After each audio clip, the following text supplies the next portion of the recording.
நேத்து இந்தியாவில இருந்து வரக்கூடிய ப்ராடக்ட்ஸுக்கு 25% டாரிஃப் அனௌன்ஸ் பண்ணியிருக்கிறாரு அப்படிங்கிறது நமக்கு எல்லாருக்குமே தெரியும். இன்னைக்கு ஒயிட் ஹவுஸ்ல இருந்து ட்ரம்ப் இன்னொரு முக்கியமான விஷயத்த ட்வீட் பண்ணியிருக்காரு.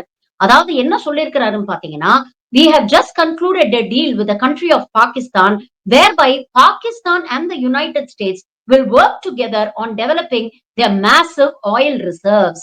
We are in the process of choosing an oil company that will lead this partnership." அதாவது எண்ணெய் உற்பத்திக்காக பாகிஸ்தானோட அவர் ஒரு டீல் சைன் பண்ணிட்டாராம். இது எல்லாத்தையும் விட ஹைலைட் கடைசியில ஒரு பிட்ட போட்டிருக்கிறாரு பாருங்க. Who knows?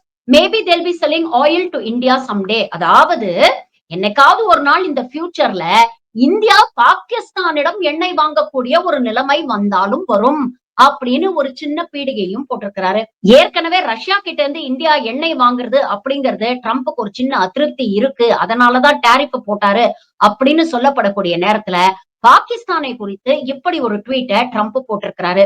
இத பத்தி நீங்க என்ன நினைக்கிறீங்க? உங்க கருத்துக்களை பதிவு பண்ணுங்க.